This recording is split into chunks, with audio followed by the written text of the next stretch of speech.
तो न्यूमेरिकल्स कर रहे थे हम लोग NN सिन्हा बुक से चैप्टर के लिए। क्वेश्चन नंबर 26 तक करा था हमने लास्ट लेक्चर में। आगे बढ़े क्वेश्चन नंबर 27।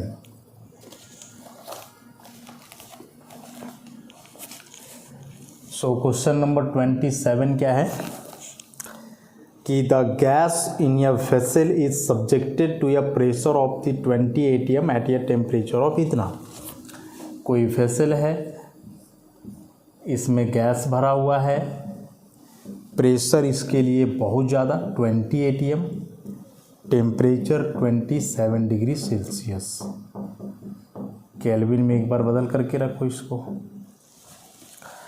कह रहा find the pressure of the gas in the vessel after 1/2 of the mass of the gas is released. अब कह रहा है कि इसी बर्तन से हम क्या कर रहे हैं कि आधा गैस को निकाल दे रहे हैं। हाफ गैस जो है बाहर चला गया, रिलीज हो गया, निकल गया। तो अब बताना है कि इसमें प्रेशर क्या होगा।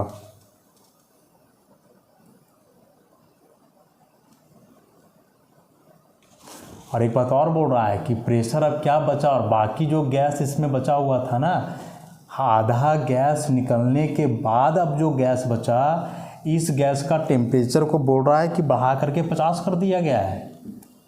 50 कर दिया गया है, मतलब 323 केल्विन कर दिया गया है। तो अब बताओ प्रेशर क्या है। कि एक बर्तन है, उसमें गैस है, उसका प्रेशर टेम्परेचर गिवन है। अब कह रहा है कि इस बर्तन को आधा खाली कर दिया गया है, मतलब आधा गैस यहाँ से रिलीज करवा दिया गया है। बाकी जो गैस बचा उसके टेम्परेचर को बढ़ा करके 27 से 50 कर दिया गया है। तो बताना है कि इसके लिए प्रेशर क्या होगा। फिर से वॉल्यूम कांस्टेंट है, प्रेशर टेम्परेचर की बात कर रहा है। तो अभी जो इसके पीछे वाला न्यूमेरिकल बनाए थे लास्ट लेक्चर में, हम लोग वही फॉर्मूला यूज करने वाले हैं।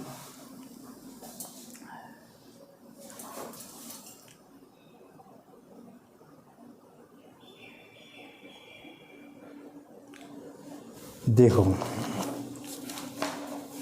तो मान लो यहाँ से P1 equal to 20 atm, T1 equal to 300 kelvin. Volume तो यहाँ से कांस्टेंट है, वजह बर्तन वही है। M मान लो mass of gas at 27 degree Celsius. 27 degree Celsius पे गैस का मास M मान लें। अब यहाँ से T2 फिर लिख लो। T2, अब T2 पे थोड़ा ध्यान देना। वो कह क्या रहा है कि जो बचा हुआ गैस था उसके मास को इतना बढ़ाया गया है, मतलब पहले से जितना था उससे इतना और बढ़ा दिया गया। तो पहले से यदि 300 केल्विन था और उसको इतना बढ़ाया गया तो फाइनल टेम्परेचर को ऐड करना होगा इसमें। तो ये 623 केल्विन आ जाएगा। बढ़ करके 50 पहुँचा, सुनिए, पहले से जितना था उससे 50 और बढ़ा दिया गया है।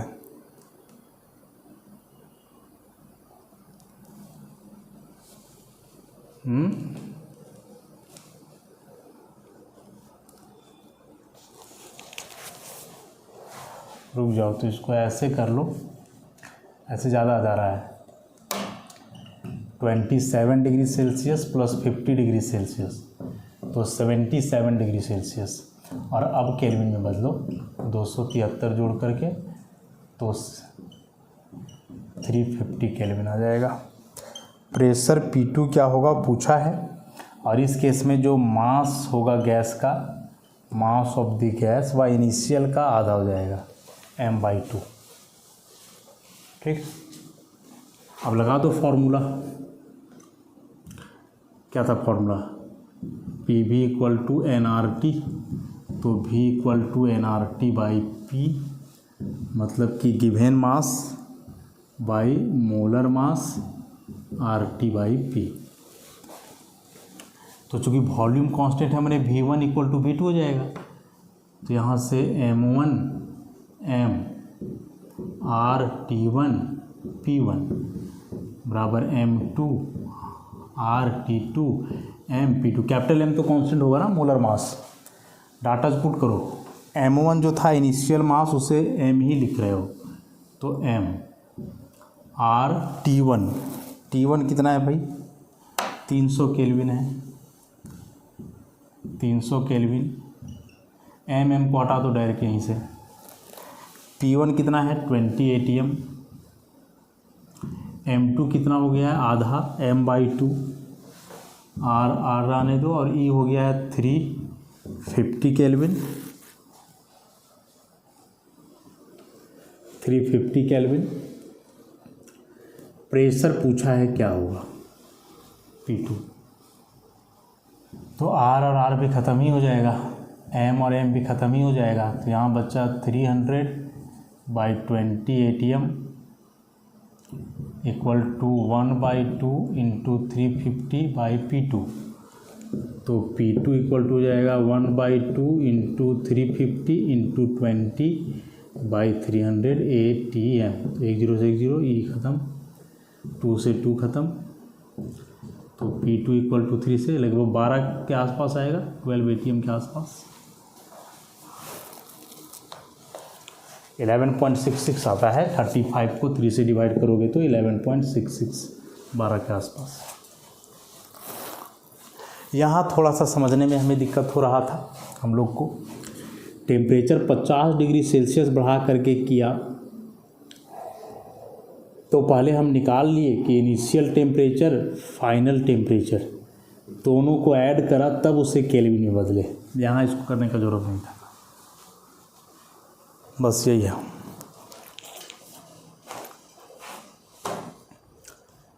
नेक्स्ट क्वेश्चन नंबर 28, ये भी कुछ ऐसा ही होगा।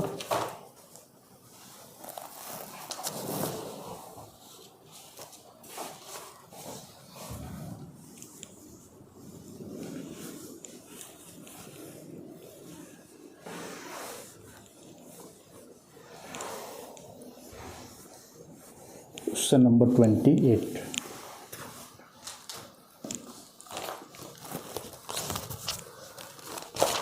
और क्वेश्चन है क्या,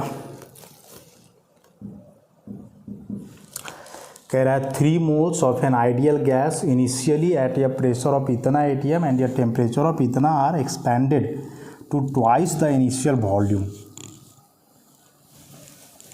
देखो कोई आइडियल गैस है, कह रहा है शुरू में 3 मोल है, प्रेशर 1 ATM है, टेम्परेचर 100 डिग्री सेल्सियस है, वॉल्यूम क्या है नहीं पता, x मान लो। अब कह रहा है इसी आइडियल गैस को एक्सपेंड कर दिया गया है, इसका फाइनल वॉल्यूम इनिशियल का 2 गुना हो गया है, 2x के बराबर हो गया है, लिखा हुआ है 2 गुना कर दिया गया है इसको एक्सपेंड करके। और उसके बाद टेम्परेचर इसका यहाँ हो गया है 200 डिग्री सेल्सियस। तो यहाँ पूछ रहा है प्रेशर क्या होगा। आइडियल गैस इनिशियल मोल 3, pressure 1 ATM, temperature 100 degree Celsius, volume मान लिए x। कह रहा है कि इसी आइडियल गैस के वॉल्यूम को अब 2 गुना कर दिया गया है, मतलब 2x, और इसको हीट करके पहुंचा दिया गया है 200 डिग्री सेल्सियस पे, फाइनल टेम्परेचर 200 डिग्री सेल्सियस। तो पूछ रहा है यहाँ कि फाइनल प्रेशर क्या होगा, ऐसा क्वेश्चन।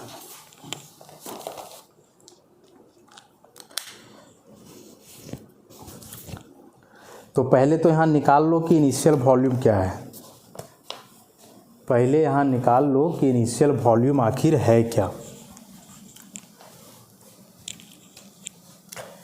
हम जान रहे हैं PV equal to nRT। Initial case में निकालोगे तो ये P1 V1, n number of mole तो वही रहेगा, RT1, ठीक। P1 यहाँ से दिया हुआ है 1 ATM, V1 को V1 ही रहने दो, n है 3 मोल, R ले लोगे 0.082 लीटर ATM पर किलो कट ही जाएगा। T1 100 डिग्री सेल्सियस है, केल्विन में 373 केल्विन। तो यहाँ से V1 निकल जाएगा जो आएगा 91.75 लीटर।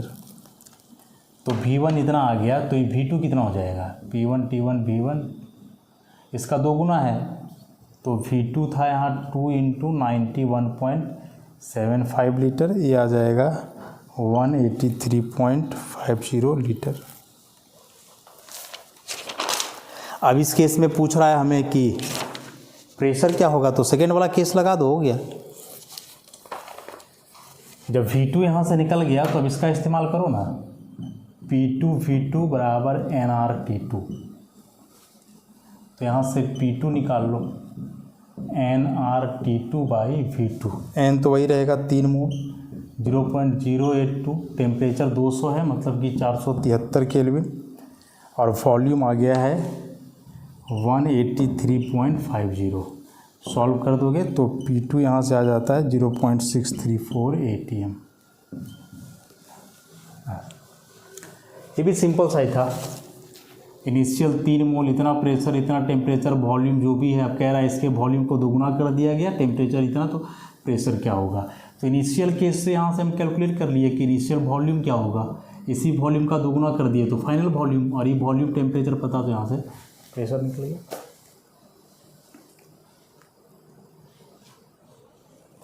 अब यहाँ से देखो P1 V1 T1 वाला बात करोगे तो वैसे कुछ होगा क्या, नंबर ऑफ मोल्स कांस्टेंट है तो काम हो सकता था, P1 V1 by T1, P2 V2 by T2, तो P2 यहाँ से भी कैलकुलेट किया जा सकता है, P1 V1 T2 by T1 V2, तो P1 1 लोगे, V1 X लोगे, T2 473 लोगे, T1 373, और यह है 2x, तो x ख़त्म हो जाएगा। यहाँ से भी जब तुम निकालोगे P2 तो 473 बाई 373 इंटू 2 आ जाएगा, 0.634 ATM आ जाना चाहिए। तो डायरेक्ट यहाँ से भी नंबर ऑफ मोल्स चूँकि कांस्टेंट है, 3 मोल दोनों केस में, तो नंबर ऑफ मोल्स कांस्टेंट है तो प्रेशर, वॉल्यूम और टेम्परेचर का जो रिलेशन है कंबाइंड गैस लॉ से P1 V1 by T1 equal to P2 V2 by T2 वहाँ से निकल जाएगा। दोनों में से किसी फॉर्मूला से, चूँकि आइडियल गैस लिख करके रखा था इसलिए हम लोग ऐसा दिमाग लगाए कि पहले आइडियल गैस इक्वेशन से इनिशियल वॉल्यूम निकाल लो, उसके बाद फाइनल वॉल्यूम, और फाइनल वॉल्यूम निकल जाएगा तो फाइनल प्रेशर भी निकल जाएगा।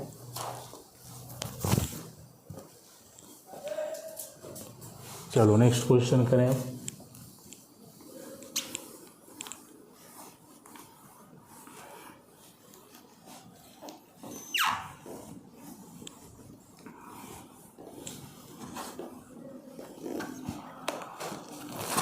28 के बाद 29 नंबर कह रहा है कि a 50 litre vessel contains an ideal gas at या प्रेशर ऑफ इतना ATM। ठीक है, ये मान लिया जाए कि 50 लीटर का कोई बर्तन है, इसके अंदर आइडियल गैस भरा हुआ है, और इस आइडियल गैस के लिए प्रेशर अभी है 0.50 ATM and an unspecified temperature, मतलब टेम्परेचर क्या है नहीं पता है अभी। When the temperature is increased by 30 degree Celsius, अब इसी टेम्परेचर को 30 डिग्री सेल्सियस बढ़ा दिया गया है पहले से, मैंने पहले से यदि x है तो अब यहाँ x + 30 ऐसे करके चल सकते हो। तो अब जो प्रेशर है इस केस में वह प्रेशर हो चुका है 0.55 ATM। So calculate the initial temperature in degree Celsius, तो यहाँ टेम्परेचर कितना था वो हमें बताना है, और साथ ही साथ number of moles of gas in the vessel, और ये कितना नंबर ऑफ मोल है इसका वो बताना है। एक ही जैसे लग रहे हैं सारे क्वेश्चन। 50 लीटर का कोई वेसल, वॉल्यूम अगेन कांस्टेंट है, उसमें आइडियल गैस भरा हुआ है जिसका शुरू का प्रेशर 0.50 ATM है, टेम्परेचर क्या है नहीं पता, x मान लिए। अब कह रहा है उसके टेम्परेचर को 30 डिग्री सेल्सियस बढ़ा दिया गया, तो इनिशियल यदि x था तो फाइनल x + 30 डिग्री सेल्सियस में लेके चल रहे थे हम तब, और जब टेम्परेचर 30 डिग्री सेल्सियस बढ़ाया गया तो प्रेशर अब 0.50 ना रह करके 0.55 हो गया। तो बताना है कि आखिर वह इनिशियल टेम्परेचर था क्या, और उसमें गैस का कितना नंबर ऑफ मोल भरा हुआ है, बस। तो मान लो अभी जो हम लोग किए यहाँ से सारा कुछ, P1 = 0.50 ATM, T1 equal to T या x डिग्री सेल्सियस जो भी मानना है, x डिग्री सेल्सियस मान लो। तो वॉल्यूम यहाँ दिया हुआ है 50 लीटर। सेकेंड केस में P2 है 0.55 ATM, T2 जो है वह x + 30 डिग्री सेल्सियस में, केल्विन में बदलो 273, तो आ जाएगा कितना 303 + x केल्विन। तो यहाँ से काम बन जाएगा हम लोग का P1 V1 बराबर T1, P2 V2 बराबर T2। यहाँ से क्या निकलेगा, वॉल्यूम तो कांस्टेंट ही है दोनों जगह, वॉल्यूम कांस्टेंट है, वही बर्तन है, कोई फ़र्क नहीं पड़ता है। चलो डाटा पुट करो, 0.50, वॉल्यूम है 50 लीटर, इनिशियल टेम्परेचर है x, और x है तो इसको चूँकि केल्विन में लिए हो तो इसको भी तो केल्विन में लेना होगा, x + 273 केल्विन कर दो, तो x + 273। P2 हो गया 0.55, ये है 50 लीटर, तो ये हो जाएगा 303 + x। 50 लीटर ख़त्म। अब इसको सॉल्व कर दो, 0.50 303 + x इक्वल टू 0.55 x + 273। यहाँ से x निकालना है तो 0.50 इंटू 303 प्लस 0.50x हो जाएगा 0.55x 273.0.55। यहाँ से जब x का वैल्यू निकालोगे सॉल्व करके इसे,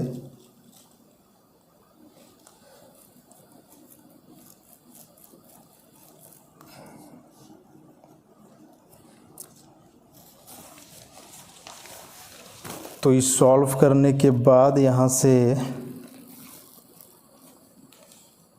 जो भी आ जाए वो कर लोगे। तो चूँकि x यहाँ डिग्री सेल्सियस में था तो x यदि निकल रहा है तो डायरेक्ट डिग्री सेल्सियस का निकलेगा, तो आ जाता है 27 डिग्री सेल्सियस। अब यहाँ से नंबर ऑफ मोल्स निकालना है, तो अब फॉर्मूला लग जाएगा PV = nRT। अब यहाँ P और V कौन सा यूज करेंगे, इनिशियल या फाइनल, तो ऑब्वियसली इनिशियल यूज करेंगे हम लोग। P1 V1 nRT1, तो n = P1 V1 / RT1। तो P1 है 0.50, V1 50 लीटर, R ले लोगे 0.082 और T1 x था, x 27 आया मतलब 300 केल्विन। तो यहाँ से नंबर ऑफ मोल्स निकल जाएगा 1.015।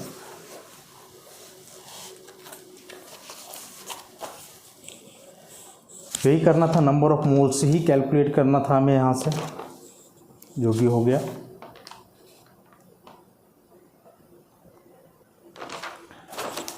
एक और question 30 number,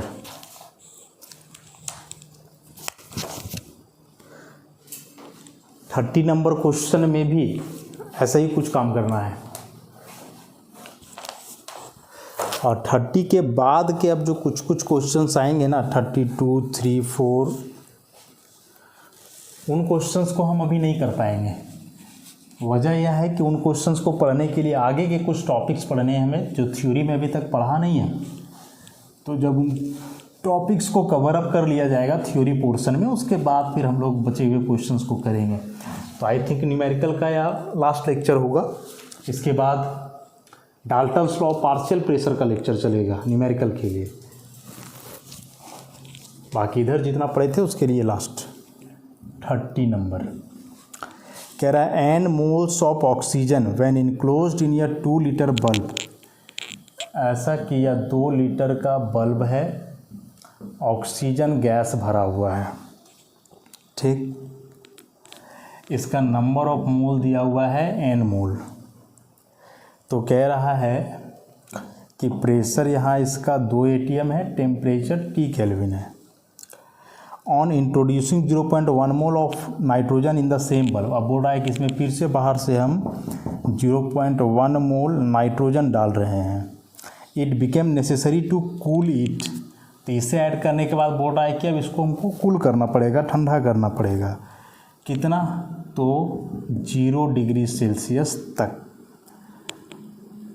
so find the values of n and T. तो बताना है कि एन और टी क्या होगा। समझे क्वेश्चन? कह रहा है 2 लीटर का एक बल्ब है जिसमें ऑक्सीजन गैस भरा गया है। कितना मोल नहीं पता, एन, प्रेशर 2 atm है और टेम्परेचर मान लिया गया अभी T केल्विन है। इसी बल्ब में बाहर से दूसरे गैस मतलब नाइट्रोजन गैस को भरा गया है 0.1 मोल। तो जैसे ही यह नाइट्रोजन गैस को भरा गया तो होगा क्या ना कि जब दो गैसियस मिक्सचर इसमें रहेगा तो थोड़ा प्रेशर बढ़ेगा और प्रेशर बढ़ेगा तो बल्ब ब्लास्ट कर जाएगा। तो बोल रहा है कि बल्ब ब्लास्ट ना करे इसलिए इसके प्रेशर को मेंटेन करना होगा और प्रेशर को मेंटेन करने के लिए टेम्परेचर को कम करना होगा। पहले जितना भी टेम्परेचर था उसको घटा करके 0 डिग्री सेल्सियस कर देना होगा। तो बताओ कि शुरू का टेम्परेचर कितना था और ऑक्सीजन गैस कितना मोल इसमें भरा गया।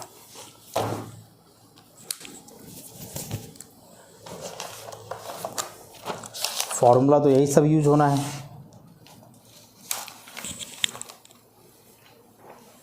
जो पढ़ते आ रहे भी हम लोग, आइडियल गैस या कंबाइंड गैस लॉ, जो भी है।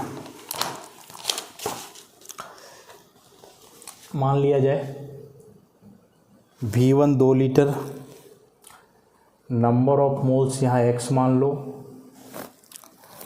P1 है 2 atm, टेम्परेचर T1 है T केल्विन मान लो। अब कह रहा है कि जब नाइट्रोजन गैस लाए after introducing die nitrogen gas, जब उसमें डाई नाइट्रोजन गैस लाए तो नंबर ऑफ मोल n + 0.1, क्योंकि डाई नाइट्रोजन का हम लोग 0.1 मोल, ऑक्सीजन कितना था n x माने थे हम लोग, तो इसको यहाँ x कर दो, x + 0.1। प्रेशर P2, प्रेशर जो P2 होगा वह 2 atm ही, टेम्परेचर T2 भी वही रहेगा 2 लीटर, और वॉल्यूम और टेम्परेचर यहाँ कह रहा है कि 0 डिग्री सेल्सियस हो जाना है, मतलब 273 केल्विन। तो अब यहाँ से जब आइडियल गैस इक्वेशन इस्तेमाल करोगे 2 बार, P1 V1 = nRT1, number of moles ही तो हमें नहीं पता है, वही तो निकालना है। तो यहाँ से जब नंबर ऑफ मोल्स और टेम्परेचर दोनों अननोन है तो देखो P1 कहाँ है, 2 atm है, ये 2 लीटर है, n हमें नहीं पता है तो n को हम माने हुए हैं x, तो x, r पता है, T1 को माने हुए हैं t, तो xt = हो जाएगा 2 atm × 2 लीटर, 0.082 लीटर atm पर केल्विन पर मोल। तब ख़त्म हो जाएगा। तो xt यहाँ से निकल जाएगा 4/82 × 1000, इतना। इसको मान लो नंबर 1, जहाँ x नंबर ऑफ मोल है और t क्या है, temperature. Again P2 V2 = nRT2। अब P2 अभी भी 2 atm ही है, वॉल्यूम भी 2 ही है, लेकिन अब फाइनल नंबर ऑफ मोल जो है वह है x + 0.1 और T2 है 273। ठीक है, ये r को इधर ही कर दें हम 0.082, तो इस बार कितना हो जाएगा 273x + 27.3 और हो जाएगा 4/82 × 1000। कुछ ऐसा ही होना चाहिए। बस यहाँ से x निकाल लो, ख़त्म कहानी। फिर x निकालने के बाद यहाँ से काम हो जाएगा। तो इसे जब सॉल्व करोगे तो 273x बराबर, इसको कर दो 4000/82 - 27.3, तो यहाँ से x आ जाना है 4000 बाई 82 माइनस 27.3 डिवाइडेड बाई 273। तो x यहाँ से आ जाता है 0.078 इतना, और x क्या था, नंबर ऑफ मोल था। तो नंबर ऑफ मोल हमें पता चल गया 0.078। अभी नंबर ऑफ मोल पता चल ही गया तो इसको किसी में पुट करके टेम्परेचर निकाल लो। P1 V1 बराबर NR T1 जो हम लोग लिखे हैं उसमें, वहाँ से निकल जाएगा। यहाँ से इससे फ्रॉम 1 x का पता चल गया 0.078, T अब फाइंड करना है 4/82 इंटू 1000, तो जाएगा 4/82 इंटू 1000 डिवाइडेड बाई 0.078। तो T यहाँ से आ जाएगा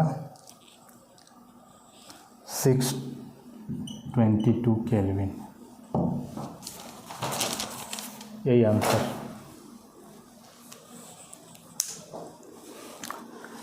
तो ये क्वेश्चन नंबर 30 तक। इसके बाद का जो क्वेश्चन है ना 32-3 से लेकर के, सब क्वेश्चन थोड़ा आगे के लिए है, तो उन सारे क्वेश्चंस को हम करेंगे। अभी बस 30 तक ध्यान में रखोगे कि क्वेश्चन नंबर 30 तक हमने कर लिया है। 31 और 32 एक बार अपने से प्रैक्टिस करोगे, खास करके 31, 32 तो नहीं बनेगा, 31 और बाकी एक 31 ही बन सकता है अभी, बाकी इधर का जो है बाद का है। तो बचे हुए क्वेश्चन जो है थ्योरी पोर्शन थोड़ा कर लेने के बाद हम कंटिन्यू करेंगे। अभी इतना ध्यान रखोगे, और इसके बाद का न्यूमेरिकल अब हम करेंगे भी यदि तो Dalton's law of partial pressure से रिलेटेड, जो कि NN सिन्हा बुक में एक अलग चैप्टर बना करके दिया हुआ है। तो देखते हैं आगे थ्योरी स्टार्ट करेंगे या डाल्टन्स, फिर उसके बाद बचा हुआ न्यूमेरिकल। तो आज के लिए इतना ही, धन्यवाद।